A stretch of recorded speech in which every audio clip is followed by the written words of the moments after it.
রবীন্দ্র রচনাবলীর নবম খণ্ড দিয়ে চাপা দেওয়া একটা সুইসাইড নোট, ছেলেকে লেখা। লিখে হাতে ব্লেড নিয়ে বাথরুমে ঢুকেছিলেন মাস্টার মশাই। দুপুরবেলা কাজের লোক দরজার তলা দিয়ে রক্ত আসছে দেখে চিৎকার করে ওঠে।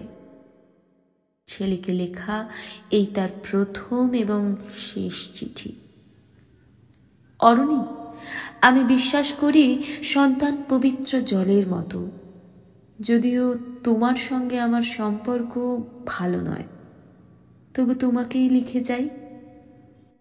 গত 2 বছর ধরে তোমার মায়ের চিকিৎসা বাবদ আমার যৎসামান্য সঞ্চয় আপাতত নিঃশ্বসিত।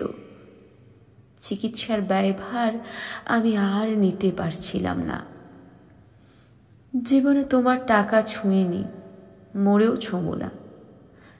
আমি আজীবন ছাত্র পড়িয়েছি, জ্ঞান তো কোনো অন্যায় করিনি। গত মাসে আমার স্কুলে এক অভিভাবক এসে ঝুলোঝুলি করেন তার ছেলেকে নেবার জন্য। আমি প্রথম দিন ফিরিয়ে দিই, দ্বিতীয় দিন ফিরিয়ে দিই, তৃতীয় দিন পারিনি।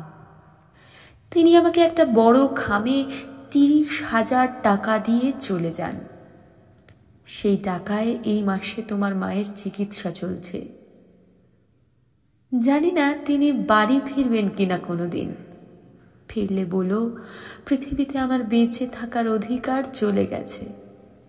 ইতি, বাবা।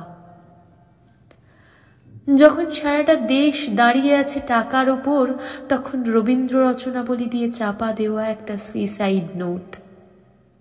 হাসপাতালে গাছের তলায় গা ছমছম করছিল। এগিয়ে গেলাম সাদা কাপড়ে ঢাকা মাস্টার মশাইয়ের দিকে, একটু বেরিয়ে থাকা পা দুটোর দিকে। ওই একটু বেরিয়ে থাকা পা দুটি যেন ভারতবর্ষের শেষ মাটি।